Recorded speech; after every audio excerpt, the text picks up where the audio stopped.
Nossa senhora.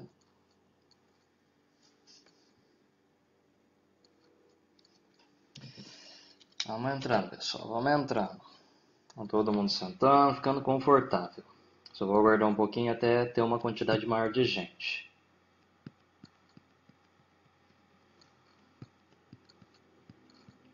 Como vão vocês nessa noite de sábado? Tá tudo certo com vocês? Estão aqui sentados, assistindo esse vídeo, preparando para aprender um pouquinho mais de história. Lembrando sempre, por favor, mandem suas mensagens, mandem suas dúvidas, compartilhem com os amigos, veem se alguém mais quer assistir. Esse assunto já foi abordado numa aula de sábado que nós tivemos dentro do cursinho. Muitas pessoas, infelizmente, não puderam comparecer. Vou repassar parte dessa aula e dar um foco maior em algumas coisas que eu não consegui abordar, até tendo um pouquinho mais, uma atenção maior para a parte de história recente. Mas isso nós vamos ir vendo conforme a aula for se desenvolvendo. Aqui é um ambiente informal, aqui é de boas, aqui é tranquilo, todo mundo pega uma cerveja, pega umas castanhas, faz um lanche, todo mundo fica confortável. Fala se o som tá bom, se tiver muito baixo, manda mensagem para mim, vai fazendo as perguntas. A gente vai aguardar uns 5 minutinhos, 3, 4 minutinhos até o pessoal começar a chegar mais. E aí a gente começa. Tá certo?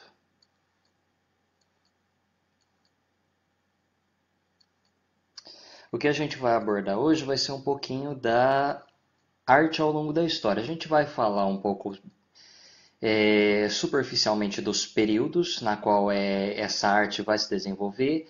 Agora a gente vai ter a vantagem de eu ter dado essas aulas para a maior parte de vocês. Vocês já viram agora, consegui passar para vocês o conteúdo de pré-história, o conteúdo de Egito e Mesopotâmia, o conteúdo de Grécia e Roma. A gente vai começar a entrar, a sala 1 já teve Império Bizantino, já teve civilização islâmica medieval, nós vamos entrar no feudalismo. Eu vou discutir um pouquinho sobre o feudalismo hoje, então vai ficar muito bom para vocês poderem sedimentar um pouco desses conhecimentos, não só a respeito da arte durante esses períodos, mas também com relação às características políticas, econômicas, sociais e culturais. E o primeiro assunto, bom, já tem um número razoável de pessoas, vamos começando abordando esse assunto. Nós vamos ter o assunto de pré-história, que é o mais simples de ser discutido. A pré-história, como eu falei para vocês, quando a gente teve essa aula, é dividida em 3 períodos principais. O período,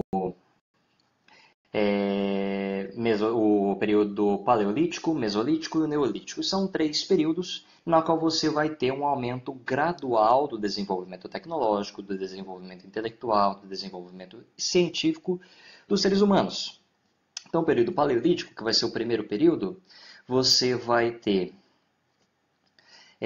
o estágio inicial do desenvolvimento humano, você ainda vai ter grupos humanos nômades, você ainda vai ter grupos humanos que vivem principalmente da coleta, da caça, você não tem presença da agricultura, você não tem grupos humanos que se sedimentam, que se estabelecem em um lugar só. E qual que vai ser o reflexo da arte em função disso, professor? A arte, durante todo o período pré-histórico, vai ser muito simplista. E essa arte, inicialmente, uma característica interessante é a total ausência de um conteúdo religioso. A religião, os conceitos de religião só vão surgir e se desenvolver, se tornar mais claros durante o período neolítico, que é quando os seres humanos vão ter uma capacidade reflexiva, uma capacidade argumentativa, uma capacidade de pensamento muito maior, que vai ser justamente o período na qual eles vão começar a se sedimentar, começar a se estabelecer, formar seus primeiros grupos urbanos. Mas no Paleolítico ainda é tudo muito rústico. Os próprios conceitos humanos de pensamento, reflexão, são muito rusticões. Então, como reflexo na arte, você vai ter arte rupestre, que vai ser a forma mais simples de arte que você vai ter. Com os seus desenhos nas cavernas, você vai ter a retratação de figuras humanas, a retratação de cenas de caça, a retratação de cenas do cotidiano, da convivência entre homens, mulheres, crianças, animais. Vai ser uma coisa muito simples. Nós não temos uma certeza do porquê, ou qual que é a razão que levou a isso. Os seres humanos, você observa que eles têm uma tendência muito natural a se expressarem. de qualquer maneira, seja por meio da arte, seja por meio da pintura, da música, da arquitetura, das manifestações dentro da política, dentro da economia, dentro da sociedade e cultura. Então, esse impulso natural que os seres humanos têm em torno dessa expressividade vão começar a surgir justamente durante o período paleolítico, que vai ser muito simples, que é os desenhos, é os homens de palito, o negócio é duas perninhas, um corpinho, dois bracinhos e uma cabecinha, é a coisa mais simples do mundo.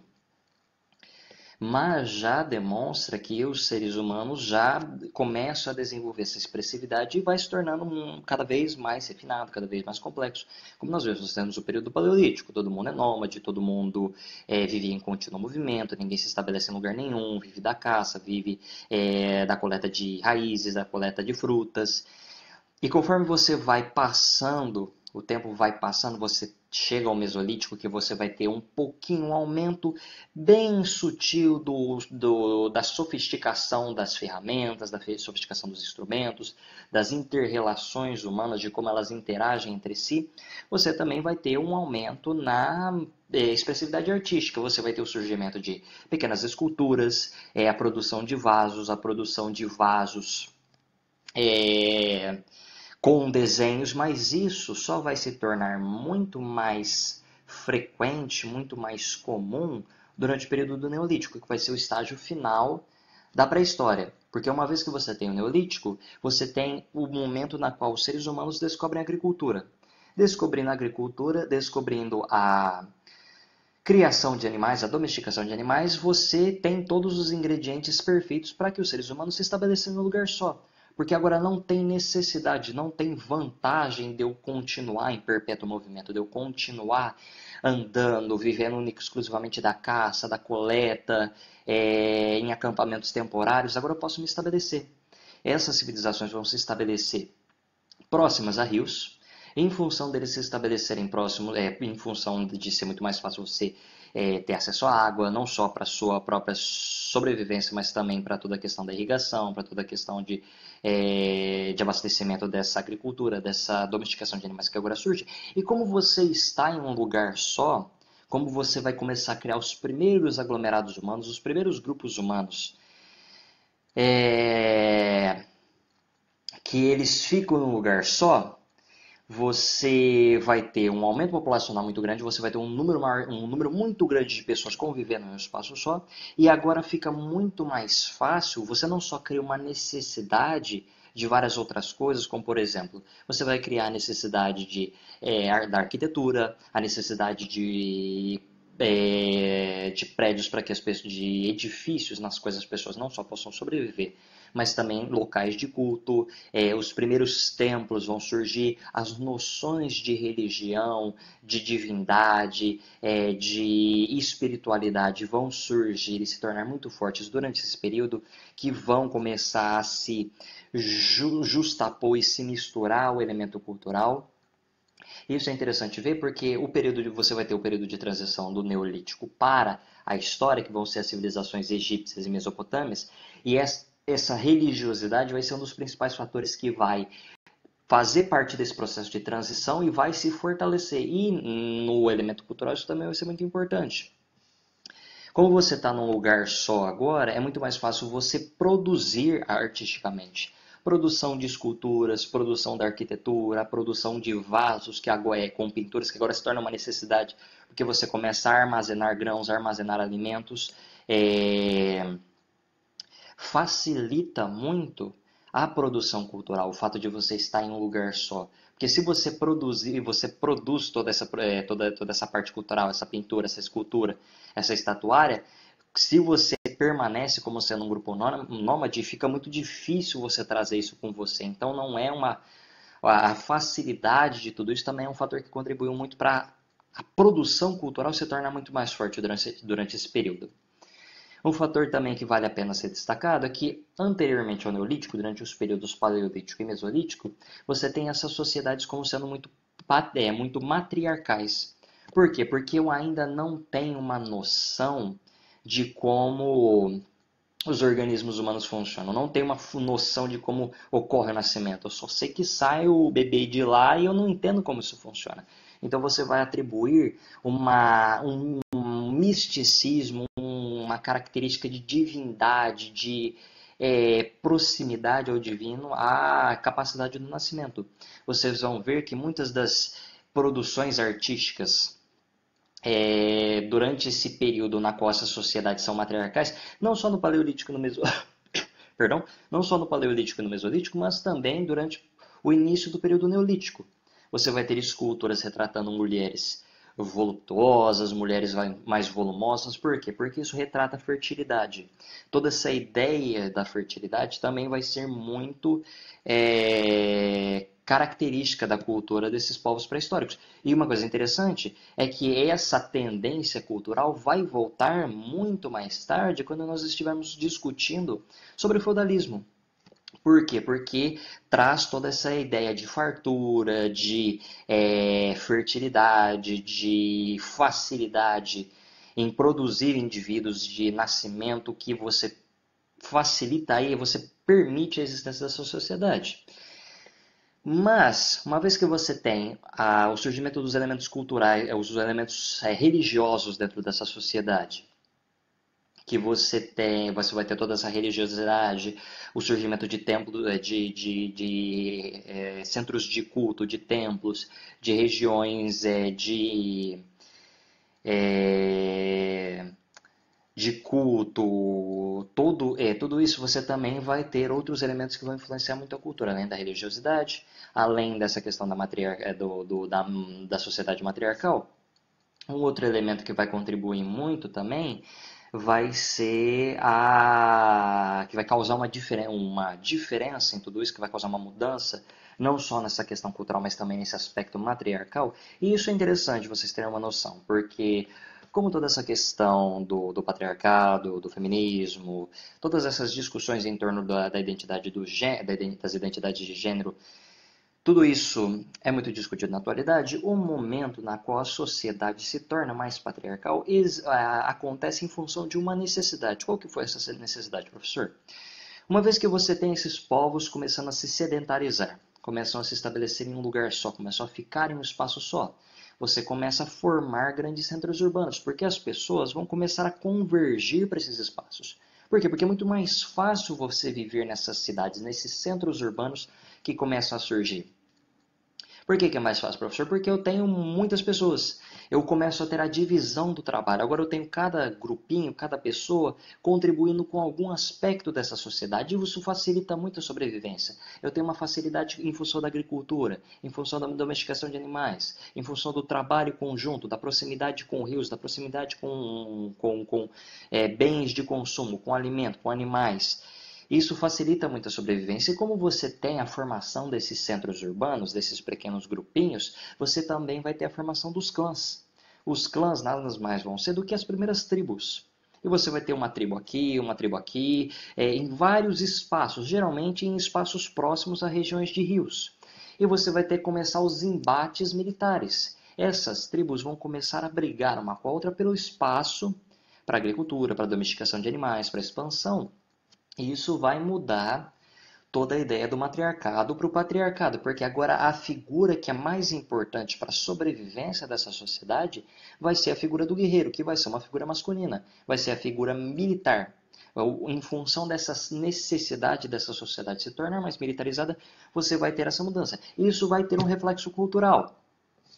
A partir desse momento, a maior parte você não só vai ter um foco muito grande na questão da religiosidade dentro da cultura, isso vai ser muito visível, isso vai ser muito forte dentro das civilizações egípcia e Mesopotâmia, mas você também vai ter um foco muito grande na escultura, na estatuária, nas engravações, nas pinturas. Em todas as manifestações artísticas, as figuras vão ser mais masculinas, vão ter feições, tendências. Você vai ter uma importância maior dada à figura masculina em função dessa necessidade que surgiu com a formação de vários grupos humanos. Esses vários grupos humanos brigarem um com o outro. Agora eu preciso, eu preciso agora da figura do guerreiro. Eu preciso agora uma sociedade militarizada para que eu consiga estabelecer alianças, eu consiga repelir invasões, eu consiga me expandir, eu consiga garantir a sobrevivência dessa sociedade.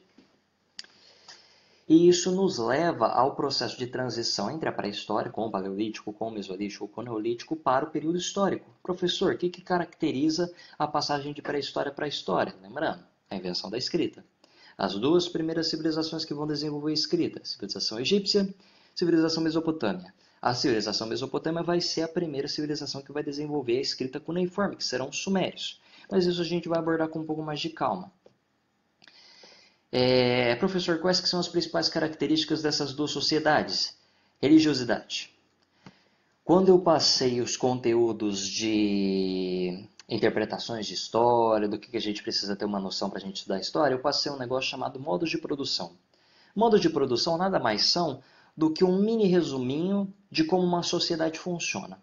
As sociedades egípcia e mesopotâmica vão operar por um sistema, por um modo de produção chamado modo de produção asiático. Por quê, professor? Essas duas sociedades têm características muito comuns.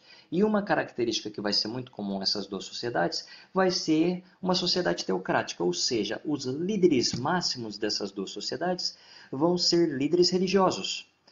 A religiosidade, o medo, a imposição dessa religiosidade vai ser o que vai contribuir, vai ser o principal fator que vai ordenar politicamente essas sociedades.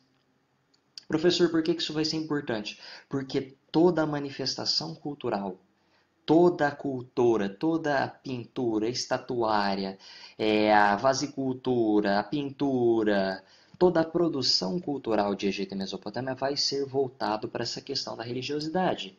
E uma das figuras que vai ser principalmente retratada durante esses períodos vai ser a figura do faraó, ou a figura do rei guerreiro mesopotâmio. A figura do líder religioso vai ser um dos principais, uma das figuras que vai ser mais retratada dentro da produção cultural. Nós temos no Egito, por exemplo, nós temos a esfinge, nós temos as grandes esculturas dos faraós, nós temos as pirâmides, que são nada mais nada menos do que grandes câmaras mortuárias para os grupos nobres, os grupos associados ao faraó e o faraó propriamente dito. Nós temos todas essas produções, os sarcófagos, tudo associado à figura do faraó geralmente vai ser construída, vai ser produzida utilizando ouro, utilizando pedras preciosas, utilizando metais preciosos. E a mesma coisa da Mesopotâmia.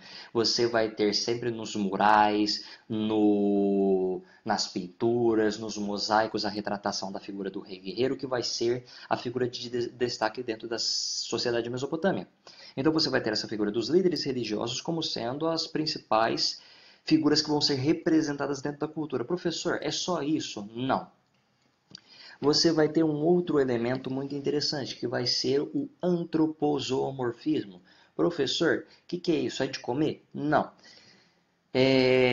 O antropozoomorfismo nada mais é do que a mistura de figuras humanas com figuras animais. Vocês podem ver, se vocês observarem hieróglifos, se vocês observarem as esculturas, as pinturas dessas duas culturas, você vai ver muita você vai ver muita mistura de figuras humanas com figuras animais. Eu vou ter muita cabeça de um animal dentro de um corpo de um indivíduo. Como é o caso, por exemplo, no Egito, eu tenho Ra, eu tenho Anubis, eu tenho Horus, que vão ser todas figuras na qual você vai ter essa mistura entre figuras animais e figuras humanas. Por quê, professor? Porque, assim como nós tínhamos todo o elemento do misticismo na pré-história com relação ao nascimento, com relação ao aspecto de divindade, agora nós vamos ter todo esse aspecto de misticismo no que diz respeito aos animais.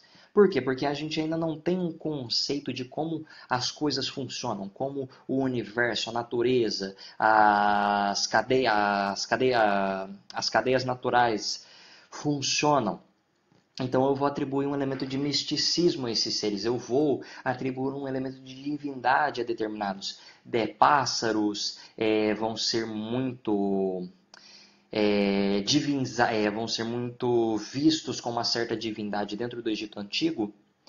Cães, gatos, você vai atribuir a todos esses animais em função de você não saber qual é o que eles estão fazendo aqui, qual é a representatividade deles, qual é a inter-relação que eles têm com a gente, você vai atribuir todo esse elemento de divindade. A mesma coisa na Mesopotâmia. Então, a Mesopotâmia, o que vai ser? Forte religiosidade. todas as manifestações culturais dentro de Egito e Mesopotâmia vão ser em função da religiosidade e em função das figuras que comandam essa sociedade, que vão ser a figura do faraó e a figura do rei guerreiro dentro da Mesopotâmia. Lembrando que a Mesopotâmia não vai ser constituída de um povo só, não vai ser constituída de uma civilização só. Você vai ter os sumérios, você vai ter os acádios, você vai ter os babilônios, você vai ter os assírios, você vai ter os caldeus, você vai ter os persas, cada uma com suas características mais peculiares, mas todos vão partilhar muito desse elemento da forte religiosidade, forte presença da religiosidade nas expressões culturais, forte presença da retratação das figuras dos faraós ou das figuras desses reis guerreiros como sendo seres divinos, como seres em íntimo contato a Deus. E nós vamos ter também a forte presença do antropomorfismo. Se você for pegar vários murais dentro da Mesopotâmia, você vai ver muitas vezes, você tem a mistura da figura de vários animais e seres humanos. Você não tem só a mistura de um único animal com um único homem. Você vai ter as quimeras que vão ser, eu tenho leões, eu tenho asas, eu tenho cobras, eu tenho cabras, eu tenho a figura humana, eu tenho essa mistureba toda. Isso vai ser uma característica do antropomorfismo. Uma coisa que vale a pena destacar é que a multiplicidade, a diversidade cultural que você vai ter, por mais que obedeça a todos esses padrões que eu já citei para vocês, vai ser muito maior na Mesopotâmia em função de você ter uma variedade maior de povos que vão viver nesse espaço. Mesmo que, como eu falei para vocês, cada povo que vier vai destruir o anterior e vai pegar as características culturais mais interessantes desse povo e se estabelecer naquela região. Você vai ter os persas que vão contribuir muito para esse desenvolvimento. Mas como assim, professor? Por quê? Porque os persas, eles vão ser muito mais tolerantes às culturas de outros povos. Eles vão ser muito mais pacíficos durante o seu processo de expansão, durante o seu processo de dominação. Os persas vão ser a sociedade que mais vai se expandir e se desenvolver dentro da Mesopotâmia. Por quê? Porque eles não chegavam já descendo pó em todo mundo, eles não chegavam já fazendo o que eles queriam. Você tem uma tolerância muito maior e uma tolerância religiosa. Então você vai ter uma amalgamação religiosa muito grande durante o período de governo dos persas. E você vai ter a religião persa, que é o zoroatrismo, se espalhando por todo esse império que os persas vão estabelecer. E você vai amalgamando muitos elementos culturais que você tem de outras sociedades nos persas, na cultura persa, formando todas essas ideias. Professor, beleza. Então eu tenho a pré-história.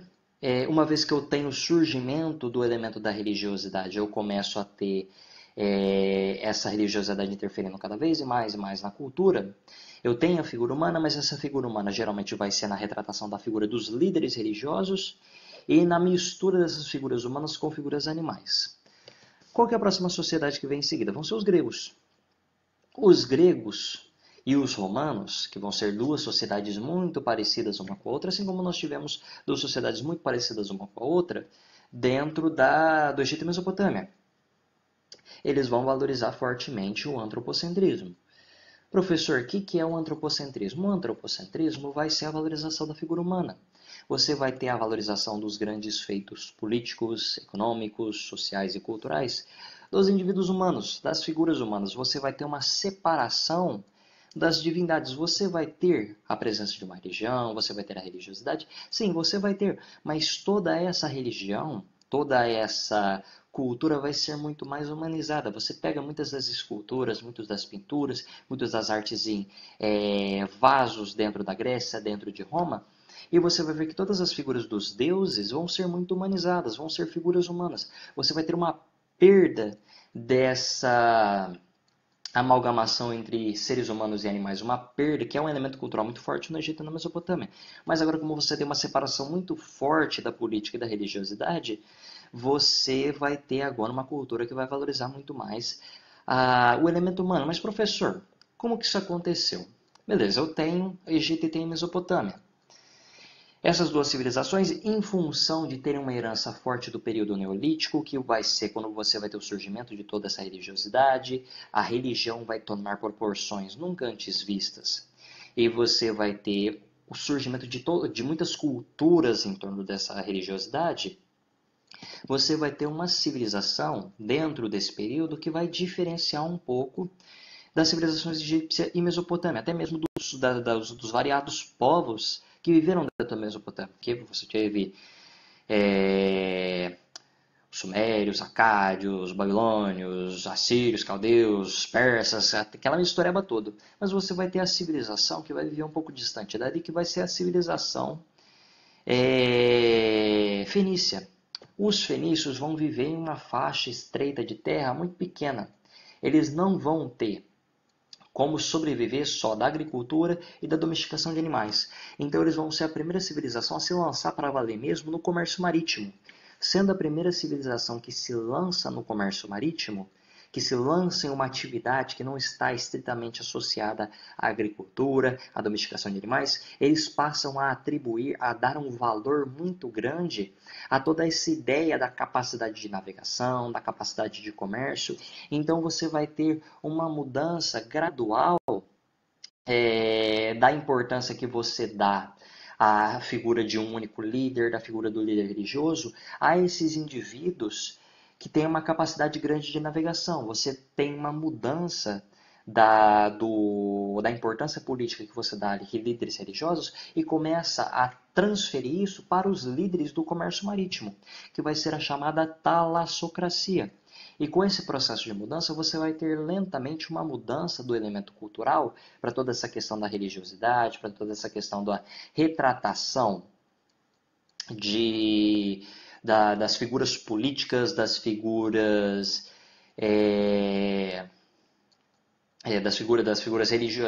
dos grandes líderes religiosos como sendo um dos principais indivíduos que vão ser retratados em toda essa produção cultural, para indivíduos humanos, para figuras humanas, para a figura do homem comum, do trabalhador comum, do indivíduo comum. E você vai começar a valorizar cada vez mais e mais a figura dos seres humanos, que é o chamado antropocentrismo. Valorização dos grandes feitos econômicos, dos grandes feitos marítimos, de navegação. E isso vai indo dos grandes feitos políticos, dos grandes feitos econômicos, dos grandes feitos militares. E os fenícios vão ser a principal fonte de inspiração e influência para os povos gregos e romanos. E os povos gregos e romanos vão se desenvolver em torno dessa ideia. O modo de produção que vai caracterizar os povos gregos e romanos vai ser o modo de produção escravista. E uma das principais características é justamente a separação de política e religião. E esse processo de separação causa essa transformação na produção cultural. Agora, a partir do momento que você dá uma importância maior ao indivíduo, à figura humana, à perfeição, às noções de proporcionalidade, às noções de homens musculosos, mulheres proporcionais, mulheres mais magras em comparação à cultura egípcia mesopotâmia, uma importância menor a toda essa questão da fertilidade e mais a questão da virilidade, até por em função de você ter uma importância militar maior, você ter uma necessidade militar maior, que você vai fortalecer ainda mais toda essa ideia de uma sociedade patriarcal em oposição a uma sociedade matriarcal que você tinha lá no comecinho, no surgimento das primeiras civilizações humanas. E isso vai contribuir muito para a cultura grega e romana seja do jeito que ela é.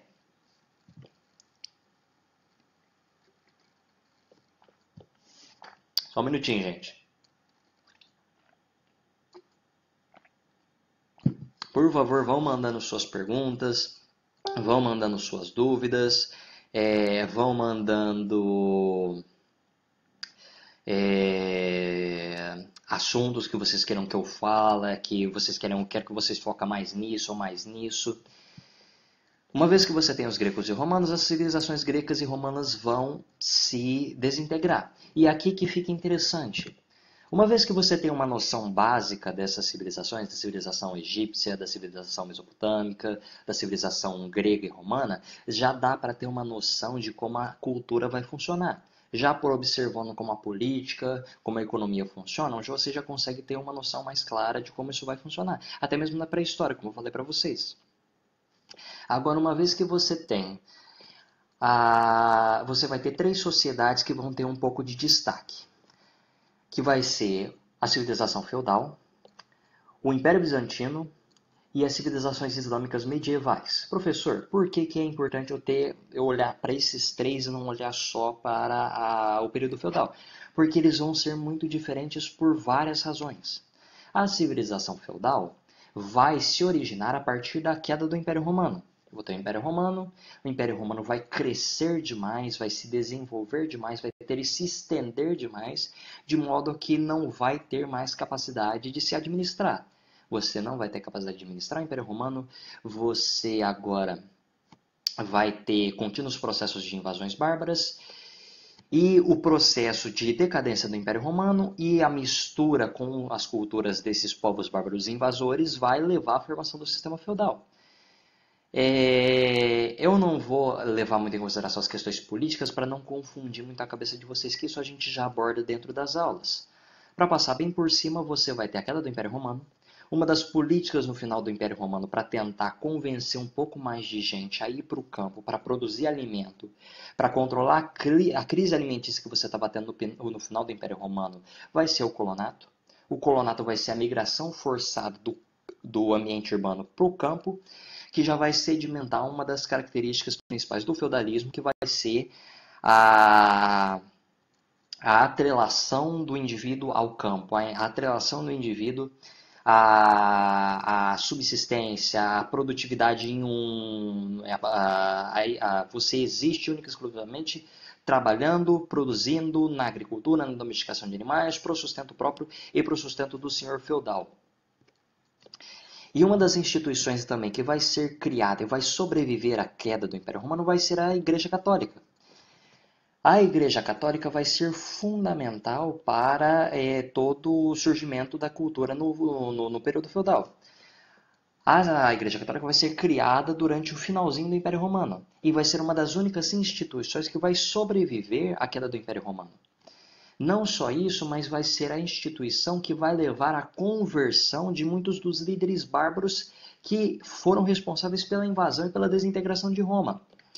A Igreja Católica não só vai começar a se fortalecer durante esse período, mas começar a formar o seu exército particular nesse período, em função da amalgamação dos povos bárbaros, muitos dos líderes bárbaros que vão se converter ao cristianismo, à ideologia da Igreja Católica, jurando defender essa ideologia, que vai permitir a expansão e a perpetuação das ideias do cristianismo e a ideia de religiosidade novamente como sendo a principal característica que influencia na produção cultural. Toda a produção cultural feudal, que vai ser muito pequena, mas muito pequena mesmo, por quê? Porque para produzir estátuas, para produzir pinturas, para produzir vitrais, para produzir arquitetura, custa alguma coisa.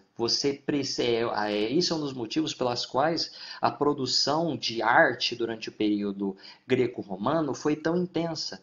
Porque eram duas civilizações que não só estavam separadas da religiosidade, cuja política era separada da religiosidade, mas também eram duas sociedades na qual você tinha muito comércio, você tinha muito dinheiro, você tinha quem financiasse esse processo de explosão, de produção cultural.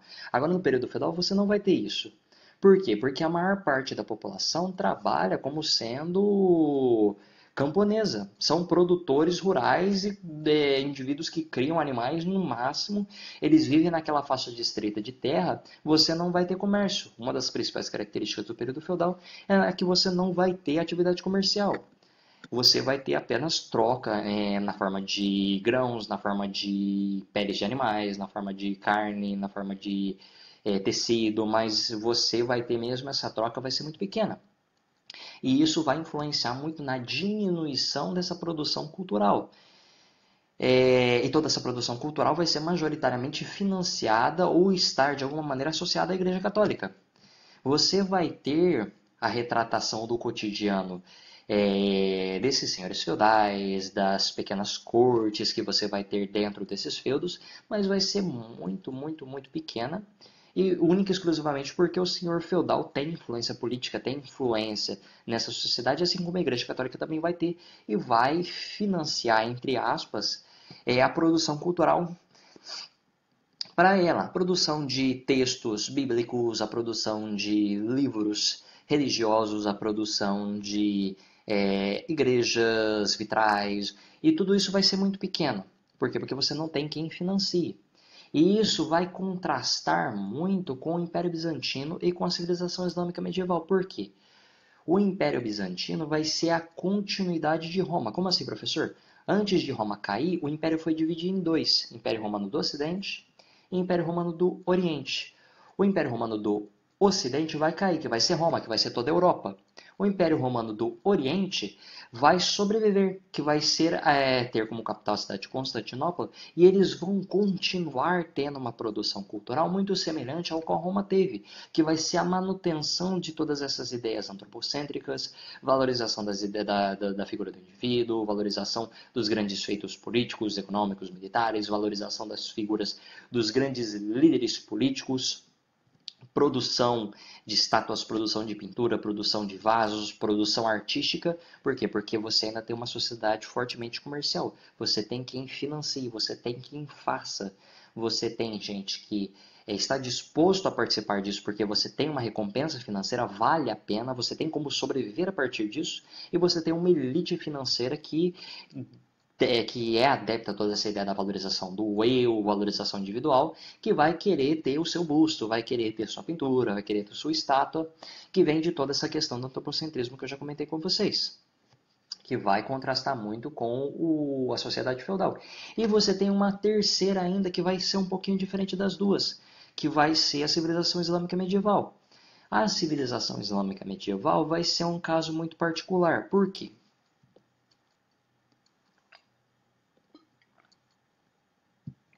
Porque você vai ter o elemento da religiosidade e você vai ter o elemento da questão financeira. Porque a civilização islâmica, durante muito tempo, ela foi politeísta. A civilização islâmica não, perdão, a civilização árabe, ela foi politeísta. Você tem uma grande quantidade de divindades que são cultuadas. Você só vai ter o surgimento do islamismo quando Maomé vai vir e vai unir a civilização árabe em torno de si.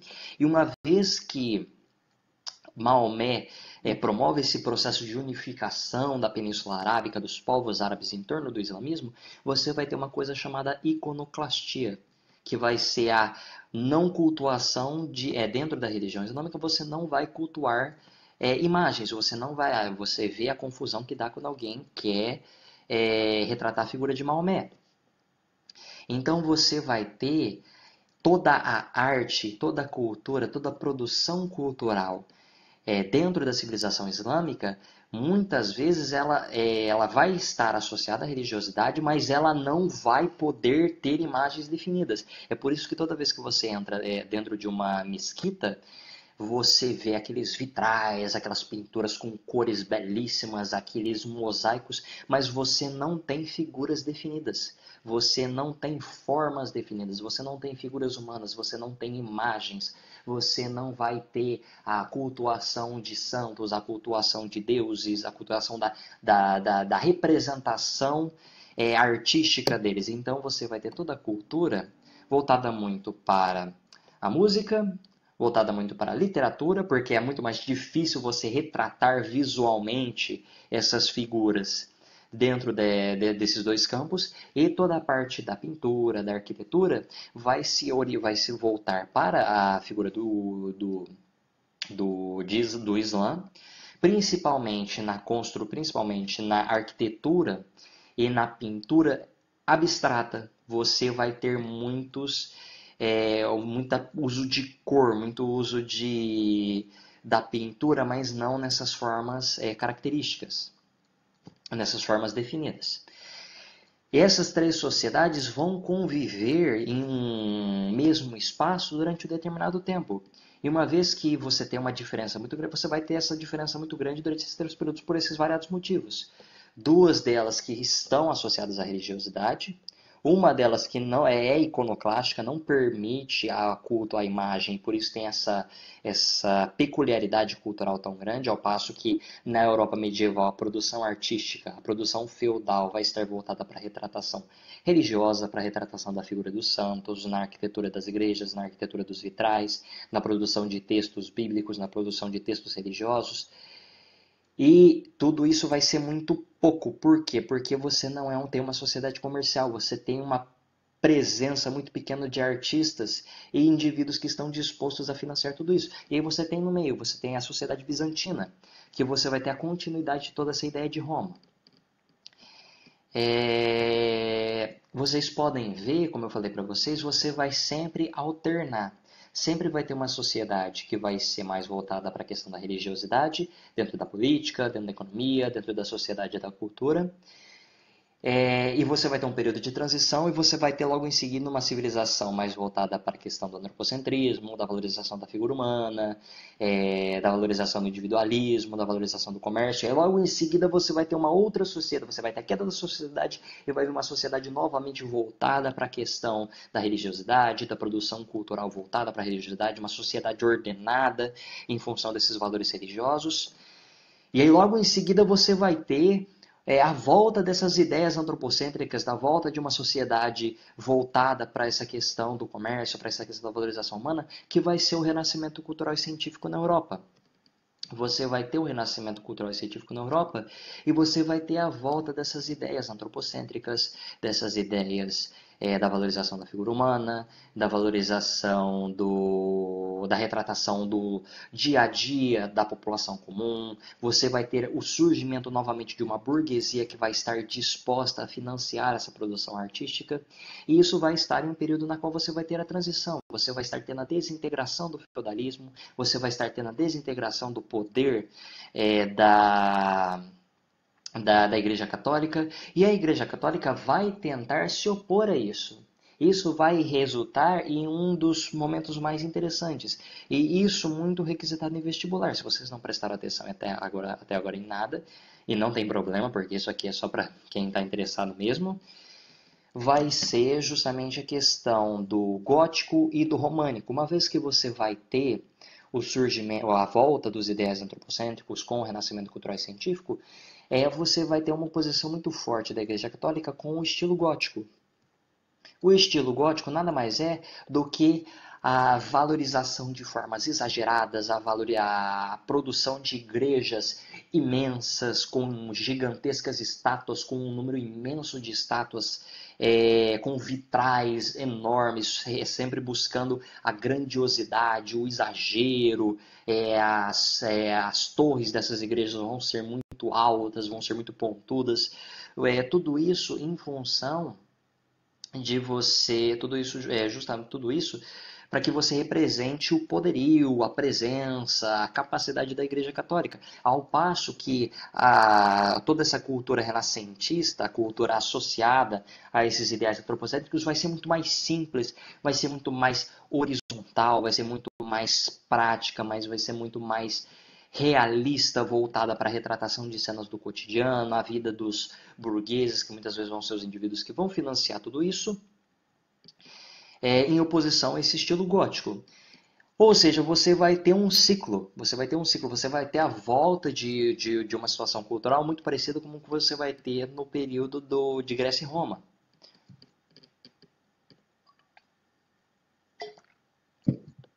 Uma vez que você tem esse renascimento cultural e científico, você vai ter a sociedade ocidental, de uma maneira geral, até os dias de hoje mesmo, vai se apegar ainda muito a essa ideia de antropocentrismo.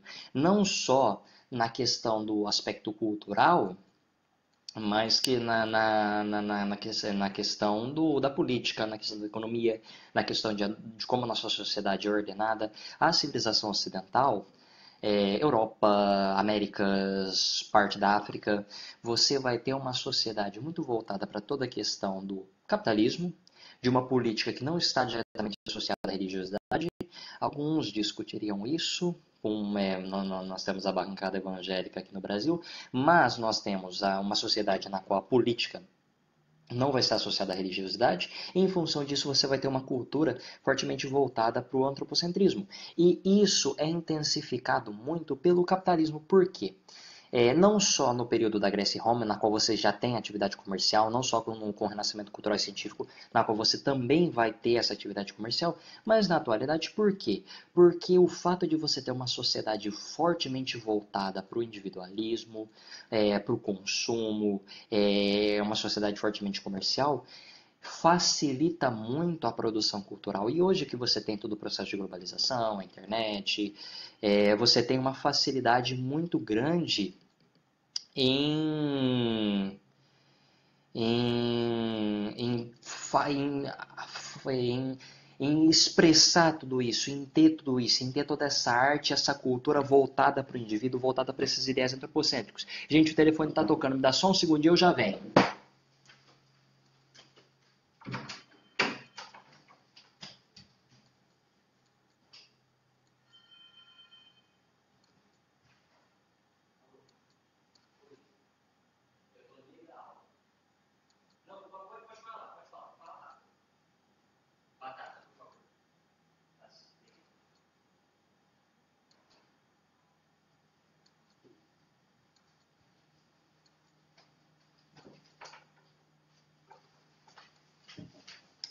Pronto, gente, eu voltei.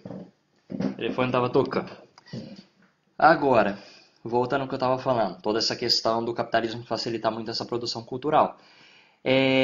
Isso vai ser, e não só isso, mas como você tem uma liberdade muito grande, você pode. A produção artística ela é muito grande de qualquer lado, de qualquer perspectiva. Pessoal que quiser já ir me mandando pergunta, eu já tô terminando o assunto, que é mais ou menos isso mesmo. É só realmente reafirmar o que eu já havia falado em aula, já facilitar um pouco vocês fixarem isso, que essas sociedades têm tais elementos culturais, esses elementos culturais são um reflexo da política, da economia, da sociedade e a cultura deles. É um tema um pouco mais simplista em comparação ao que eu falei na última vez que eu comentei sobre os sistemas nazifascistas. A próxima aula que eu vou dar vai ser um pouco mais interessante, que vai ser, a gente vai discutir um pouco sobre atualidades dentro da sociedade islâmica. Nós vamos comentar um pouquinho. Eu já passei a aula de civilizações islâmicas medievais para o pessoal da sala 1, eu vou passar para o pessoal da sala 2.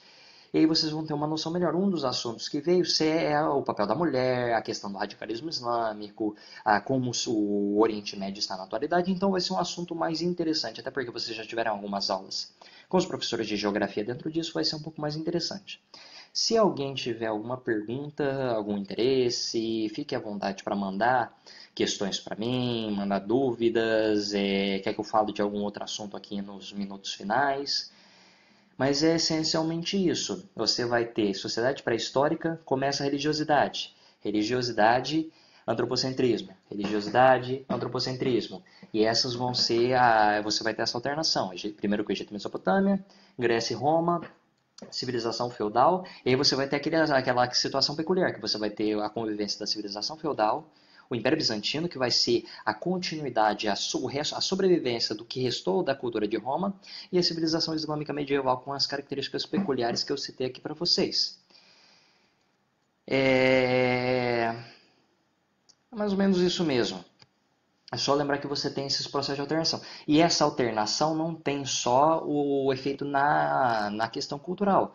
São efeitos culturais que existem em função de questões políticas, em função de questões econômicas, porque a política e a economia vão ordenar e vão organizar a sociedade e a cultura. E dependendo, se você tem uma política religiosa, você vai ter uma sociedade mais fortemente voltada para esse elemento religioso. Se você tem uma política mais separada da religiosidade, você vai ter uma cultura mais voltada para essa questão do antropocentrismo, da valorização humana. Essencialmente isso. É um assunto bem mais ou menos bem simples, é porque nós tivemos a aula, algumas pessoas não puderam ir, elas gostariam de ter, e só para sedimentar, aproveitando agora que a maior parte do pessoal do cursinho já teve essas aulas, já tem uma noção melhor, então eles já sedimentam isso um pouco mais. A próxima aula vai ser mais interessante, eu prometo, que vai ser as discussões sobre as atualidades das civilizações islâmicas, nós vamos falar do Oriente Médio, vamos falar um pouquinho sobre o papel da mulher, vamos falar um pouquinho sobre as tensões políticas, vamos falar um pouquinho sobre a questão dos refugiados, a questão do Estado Islâmico, o fortalecimento dos estados, dos grupos terroristas dentro do Oriente Médio. Mas é mais ou menos isso. Foi uma aula mais curtinha, uma aula mais tranquila, só realmente para o pessoal que estava interessado.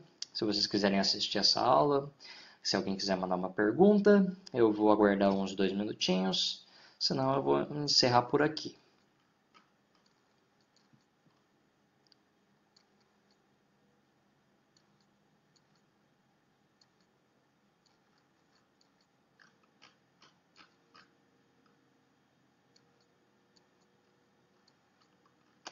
É um assunto realmente muito simples, mas que ele ajuda você a sedimentar toda a ideia de como essas sociedades funcionavam. Porque eles perguntam cultura grega, cultura ateniense, cultura espartana. Você já pensa em toda essa ideia de antropocentrismo, valorização da figura humana, produção artística mais elevada em função. Por quê? Porque você vai ter uma economia muito mais desenvolvida, você vai ter uma política que não está associada à questão econômica. Bom, o pessoal já está minguando, já não tem quase ninguém me assistindo. Provavelmente não vai ter mais questões. Se alguém tiver alguma dúvida a respeito desse assunto, por favor, manda por inbox. Fique à vontade. Um bom sábado, uma boa noite, um bom resto de fim de semana para vocês. Fiquem com Deus. Eu vejo eu vejo a turma 2 semana que vem. E eu vejo todo mundo na semana que vem também, no sábado. Boa noite.